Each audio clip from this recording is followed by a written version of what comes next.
কক্সবাজারের উখিয়ায় যে ঘটনাটা ঘটেছে, নিশ্চয়ই আমার ধারণা এরই মধ্যে আপনারা সবাই বিভিন্ন মিডিয়ায় এই নিউজটা পড়েছেন। তবে এক একটা মিডিয়ায় এক একভাবে লেখা হয়েছে। আমি আপনাকে ঘটনাটা মোটামুটি বলার চেষ্টা করি। সেটা হলো কক্সবাজারের উখিয়া উপজেলায়, সেখানে স্থানীয় টাইপালং মাদ্রাসার দেয়ালে একটা আপনার কিছু ছবি আঁকা ছিল, গ্রাফিতি ছিল, এরকম কিছু ছিল, অনেক আগে থেকে ছিল। তার নিচে কেউ একজন জয় বাংলা স্লোগান লিখে রেখেছিল। এই জয় বাংলা স্লোগানটা লেখা হয়েছে রিসেন্টলি। এই স্লোগানটা কে লিখেছে, কিভাবে লিখেছে, এর কোনো তথ্য প্রমাণ কারো কাছে নেই। কিন্তু বিএনপির নেতারা এই জয় বাংলা স্লোগান লেখাটাকে কেন্দ্র করে আওয়ামী লীগের বেশ কয়েকজন নেতাকর্মীর বিরুদ্ধে থানায় অভিযোগ করেছে। এই অভিযোগের উপর ভিত্তি করে গতকাল শনিবার সন্ধ্যায় ছাত্রদলের একজন কর্মী মোহাম্মদ জিসান, তিনি ওই দেয়াল লিখনটিকে, ওই জয় বাংলাটাকে কেটে দিয়ে ওখানে অন্য কিছু লিখেছেন এবং এটাই নিয়ে একটা ফেসবুকে পোস্ট দিয়েছেন। সেই পোস্টের নিচে নিষিদ্ধ ছাত্রলীগের একজন কর্মী মোহাম্মদ ইউনুস একটা হা রিয়েক্ট দিয়েছে। মানে আপনারা জানেন ফেসবুকে সাধারণত অনেকে নানা ধরনের রিয়েক্ট হয়, লাভ রিয়েক্ট হয়, লাইক হয়, হ্যাঁ, অনেক ধরনের ওয়াও, অনেক ধরনের রিয়েক্ট দেওয়া যায়। হা মানে হাসির একটা রিয়েক্ট দিয়েছে। সাধারণত এই হাসির রিয়েক্টটাকে একটু নেগেটিভভাবেই দেখা হয়। তো এই রিয়েক্টটা দেওয়ার কারণে এই মোহাম্মদ ইউনুসের উপর ছাত্রদলের ছেলেমেয়েরা খেপে যায়। ছাত্রদল, যুবদল, বিএনপি, এরকম ওই যে কয়েকজন কর্মীর বিরুদ্ধে যে অভিযোগ করা হয়েছিল তার মধ্যে কিন্তু এই মোহাম্মদ ইউনুসের নামও ছিল। আমি এই যে খবরটা, ঘটনাটা বলছি, এটা আমি প্রথম আলোতে এভাবে পেয়েছি, সেটা আপনাদেরকে বলছি। এখন এটাকে কেন্দ্র করে শনিবার দিন রাতে, মানে গতকালকে রাতে, বিএনপির এবং ছাত্রদলের কয়েকজন নেতাকর্মী এই মোহাম্মদ ইউনুসকে আটক করে মারধর করতে থাকে এবং এই সময় তাকে রক্ষা করতে তার স্থানীয় কিছু বন্ধুবান্ধব এবং একজন এনজিও কর্মী SM ইমরান তাকে রক্ষা করতে যান, মানে এই মারপিটতে তাকে বাঁচাতে যান। এই বাঁচাতে গেলে ইমরানকেও বেধড়ক পেটানো হয় এবং ইমরানকে মারা হচ্ছে এই খবর শুনে তার মা সৈয়দা বেগম ছুটে আসেন ছেলেকে রক্ষা করতে, এবং ছেলেকে রক্ষা করতে গেলে তাকেও পিটানো হয় এবং এই পিটুনিতে সেই সৈয়দা বেগম ঘটনাস্থলে অজ্ঞান হয়ে যান। পরে তাকে উদ্ধার করে থানা হাসপাতালে নিয়ে যাওয়া হয় এবং সেখানে চিকিৎসক তাকে মৃত ঘোষণা করেন। এই হলো প্রথম আলোর বর্ণনা। আমি যদি এই বর্ণনাটা, আমি আরও কয়েকটা পত্রিকা পড়েছি, আমি দ্য বিজনেস স্ট্যান্ডার্ডের বর্ণনাটা একটু আপনাদেরকে পড়ে শোনাতে চাই। সেখানে বলা হয়েছে এই যে SM ইমরান, তার আরেকটা নাম আছে, তার নাম হলো আব্দুর রহমান। এই আব্দুর রহমান সৈয়দা খাতুনের ছেলে। তো ওই যে জয় বাংলা লেখা কেন্দ্র করে যে মামলাটা হয়েছিল, সেই মামলায় এই আব্দুর রহমানকে 13 নম্বর আসামি করা হয়েছিল এবং সেখানে বলা হচ্ছে শনিবার রাতে তিনি যখন তার বাড়ি থেকে টাইপালং স্টেশনে যাচ্ছিলেন তখন তার বন্ধু মোহাম্মদ ইউনুসের সঙ্গে উনি কথা বলছিলেন। ওই ইউনুস ছাত্রলীগ কর্মী। এই কথা বলার সময় হঠাৎ করে 7-8 জন ছাত্রদল ও বিএনপি নেতাকর্মী তাদেরকে দেখতে পায় এবং অতর্কিত তাদের মারধর শুরু করে এবং তাকে বাঁচাতে তার মা, স্ত্রী ও ছোট বোন এগিয়ে এলে তাদেরকেও মারধর করে হামলাকারীরা। হামলার সময় সৈয়দা খাতুনকে লাঠি দিয়ে আঘাত করা হলে তিনি মাটিতে লুটিয়ে পড়েন। পরে তাকে হাসপাতালে নিয়ে গেলে হাসপাতাল তাকে মৃত ঘোষণা করেন। আপনি যে দুইটা বর্ণনা পড়লেন, আমি আরও অনেকগুলি মিডিয়া পড়েছি, আরগুলি বললাম না। মোটামুটি এই দুই ধরনেরই বক্তব্য আছে, একটু পার্থক্য কিন্তু আছে এখানে। প্রথম আলো রিপোর্টে বলা হচ্ছে তারা আগে মোহাম্মদ ইউনুসকে মারধর করছিল এবং সেই মারধর তাকে ফেরাতে ওই SM ইমরান গিয়েছিল। আর এখানে বলা হচ্ছে যে না, SM ইমরানকে তারা মারধর শুরু করে। এই একটা পার্থক্য। দ্বিতীয় পার্থক্যটা হলো যে বিজনেস স্ট্যান্ডার্ডে বলা হচ্ছে যে যখন তাদের মারধর করা শুরু করে তখন সেখানে তার মা, স্ত্রী এবং ছোট বোনও এগিয়ে যায়, তারাও মারধরের শিকার হয়। এই হলো দুই ধরনের বক্তব্য। এখন তারপরে এটা নিয়ে আলোচনা হয়েছে কেন মারা হয়েছে, বিএনপি লিডার বলেছে না কাউকে মারাই হয়নি, ওই মানে ওখানে এই মহিলা যে মারা গেছেন তিনি ওখানে মার খাননি, তাকে মারা হয়নি। এবং তারা বলার চেষ্টা করেছেন যে ওই নারী মারা গেছেন অসুস্থ হয়ে, থানাও বলছে ওই নারী অসুস্থ হয়ে মারা গেছে। বিএনপির নেতাকর্মীরা বলছে যে আমাদের উপর চক্রান্ত করা হয়েছে, ওই নারীর উপর যে হামলা করা হয়েছে এমন প্রমাণ কেউ দেখাতে পারবে না। এগুলি অনেক কাহিনী।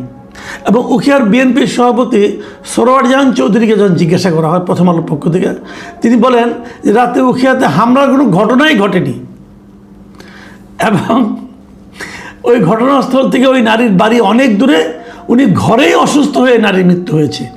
দেখুন, এই যে বিএনপির সভাপতি সরোয়ার জাহান চৌধুরী দেখেন দুটো কথা বলেছেন। এক নম্বর কথা হলো যে এই ঘটনাস্থল থেকে ওই নারীর বাড়ি অনেক দূরে, খেয়াল করবেন কিন্তু। তারপর আবার বলতেছেন যে উনি ঘরেই অসুস্থ হয়ে ওই নারীর মৃত্যু হয়েছে। তাহলে কি এই মামলা মোকদ্দমা তাদের বিরুদ্ধে অভিযোগ করার জন্য ওই মৃতদেহকে এখানে নিয়ে আসা হয়েছিল? ভাবুন, মানে ক্ষমতার দম্ভ মানে অনেক সময় মানে এতই হয়ে যায় যে কথাবার্তা বলার সময় যুক্তি আছে কি না আছে এটা দেখারও তারা কোনো প্রয়োজন মনে করে না, যা ইচ্ছা বলে দিল। কারণ তারা জানে আমি যা ইচ্ছা তাই বলি না কেন, আমাকে তো ধরার কেউ নাই, ক্ষমতা আমার হাতে, সরকার আমার, পুলিশ আমাকে কি করবে, প্রশাসন আমাকে কি করবে। আমি কতগুলি কথা বলি এখানে। এই মৃত্যু নিয়ে আলোচনা অনেক হচ্ছে, সন্তানকে বাঁচানোর জন্য মা এগিয়ে গিয়েছে, মা সন্তানকে জড়িয়ে ধরেছে, সন্তানকে যে বাড়িগুলো দিতে চেয়েছিল সেগুলো মায়ের গায়ে লেগেছে, মা বয়স্ক মানুষ অসুস্থ হতে পারে, সেই বাড়ি খেয়ে উনি মারা গেছেন। কিন্তু মারপিট তো একটা হয়েছে, বিএনপি কিন্তু দাবি করছে ওখানে কোনো মারামারি হয়নি। তাহলে হলোটা কি?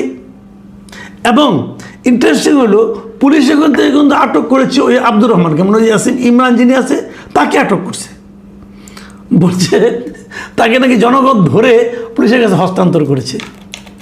মানে একটার পর একটা ঘটনাগুলো মিলিয়ে দেখুন, খুব একটা পার্থক্য পাবেন না আগের সরকারের আমলে যা হতো তার সঙ্গে। আমি এখানে কয়েকটা কথা বলি। মাদ্রাসার দেয়ালে গ্রাফিতি ছিল, সেই গ্রাফিতিতে কী ছিল, কারা অ্যাটাক করেছিল, নিশ্চয়ই আওয়ামী লীগের জন্য খুব সম্মানজনক কথাবার্তা ওখানে ছিল না, থাকার কথাও না। কী ছিল আমি বলতে পারবো না, যাই হোক কিছু একটা ছিল। তার নিচে এই যে জয় বাংলা লেখা কেউ একজন লিখেছে, কে লিখেছে আপনি দেখেছেন? এখন আমি যদি তর্কের খাতিরে বলি যে আওয়ামী লীগের এই লোকগুলির উপর মামলা দেওয়ার জন্য, এদেরকে হয়রানি করার জন্য বিএনপিরই কেউ এগুলো লিখেছে জয় বাংলা, যদি বলি একটা অজুহাত তৈরি করার জন্য, আপনি কী জবাব দেবেন? আবার ধরি যদি আওয়ামী লীগেরও কেউ লিখে থাকে, আপনি না জেনে আপনি তো আইডিয়া করে মামলা করেছেন যে কে কে 15-16 জন 20 জন 30 জনের বিরুদ্ধে মামলা করেছেন এবং সবাইকে আপনি দৌড়ের উপর রাখছেন। এই যে সবাইকে দৌড়ের উপর রাখা, এটা কি সুশাসন বলে? বিএনপি কি এভাবেই দেশ শাসন করতে চায়? এই যে কোথাও একটা জয় বাংলা লেখা হলো, তারপরে আপনি সবার বিরুদ্ধে মামলা দিয়ে সবাইকে দৌড়ের উপর রাখবেন, এর নাম সুশাসন? আচ্ছা ধরুন ওটাও বাদ দেন, কী লিখেছে জয় বাংলা, এতে প্রবলেমটা কী হয়েছে? কেউ জয় বাংলা লিখতে পারবে না? জয় বাংলা কি আওয়ামী লীগের প্রপার্টি? জয় বাংলা কি আওয়ামী লীগের রাজনীতি? এখন ধরেন আওয়ামী লীগ একটা রাজনীতিকে নতুন আপনার একটা স্লোগান শুরু করলো, আল্লাহু আকবার, তাহলে আমরা কেউ আল্লাহ বলতে পারবো না? বললেই আওয়ামী লীগের রাজনীতি করছি বলে আমাদেরকে ধরে নিয়ে যাওয়া হবে? কে কোন শব্দটা ব্যবহার করবে, কে কোন স্লোগান দেবে, এটা তাদের ব্যাপার। এখন তারা সবাই কিন্তু একটা ভালো স্লোগানই বের করে, কেউ যদি একটা ভালো স্লোগান দেয়, সেই স্লোগানটা যদি আর কেউ উচ্চারণ করে তাহলে সে ওই দলের লোক হয়ে গেল। জয় বাংলা তো আমাদের মুক্তিযুদ্ধের স্লোগান, জয় বাংলা মুক্তিযুদ্ধের স্লোগান, মুক্তিযুদ্ধ তো জয় বাংলা বলে হয়েছে। সেটা যদি কেউ কোথাও লেখে, এটা অপরাধ? কোন আইনে অপরাধ বলুন, কোন আইনে অপরাধ? এটা লেখার কারণে কারোর বিরুদ্ধে মামলা হতে পারে? বিএনপি যে মামলাটা করলো এই লেখার কারণে, এটা কি এই মামলা সে করতে পারে? কী অপরাধে মামলা করেছে? উনি জয় বাংলা লিখেছেন, অতএব তার বিরুদ্ধে মামলা। এই মামলা হয় কীভাবে? মানে এই যে প্রশ্নগুলো আমি করছি, এই প্রশ্নগুলোর জবাব তো থাকা লাগবে। এর জবাব কি?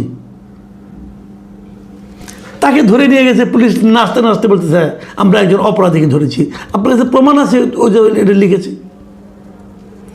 এই যে লেখাগুলো, এই যে একটা দলের প্রতি আরেকটা দলের যে একটা ধরনের মানে আপনার পীড়ন করা, নিপীড়ন করা, তাদেরকে থাকতে না দেওয়া, এলাকায় থাকতে না দেওয়া। আমি তো শুনলাম এখানে ওই আব্দুর রহমানই বলতেছে 5 আগস্টের পর থেকে এই বিএনপির এই লোকগুলো, সে একদম নাম ধরে ধরে বলছে যে এই ঘটনায় কে কে ছিল।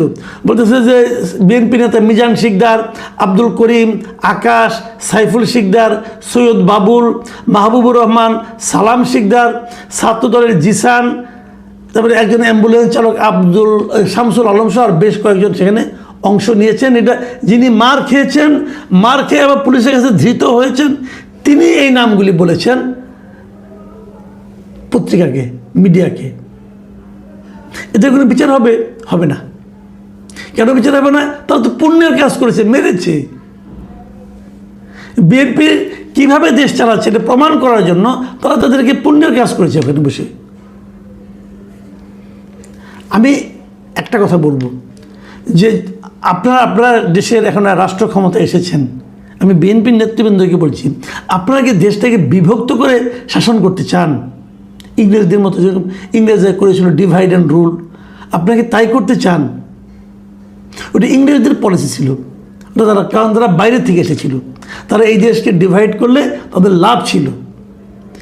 আপনারা তো এই দেশের মানুষ, আপনারা দেশটাকে ভাগ করছেন কেন?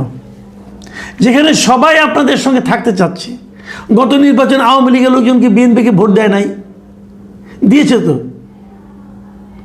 তো যারা আপনাদেরকে ভোট দিয়েছে তাদেরকে আপনারা ডিভাইড করতে চাচ্ছেন কেন? তাদেরকে আপনি বিতাড়িত করতে চাচ্ছেন কেন? আমার কেন জন্য মনে হয় যে বিএনপি যারা কেন্দ্রে আছে, তারা যেভাবে দেশ চালাচ্ছে, তাদেরকে বেইজ্জতি করার জন্য, পচানোর জন্য দলের একদম তৃণমূল পর্যায়ের এই লোকগুলো, এই ধান্দাবাজগুলো, তারা থামবে না, তারা এটা করতেই থাকবে। আমরা দেখেছি যে নির্বাচনের আগে বিএনপি কিন্তু তার তৃণমূল পর্যায়ের এই ধরনের বেয়ারা নেতাকর্মীদেরকে একের পর এক বহিষ্কার করেছিল মানুষের আস্থা অর্জনের জন্য। সেটা এখন আগের তুলনায় আরও বহুগুণ বিবর্ধিত হয়ে চলছে। কই, এখন তো কাউকে বহিষ্কার করতে দেখি না।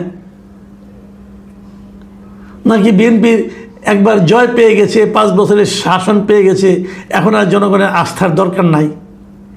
বিএনপি নেতৃবৃন্দকে এটাই মনে করেন?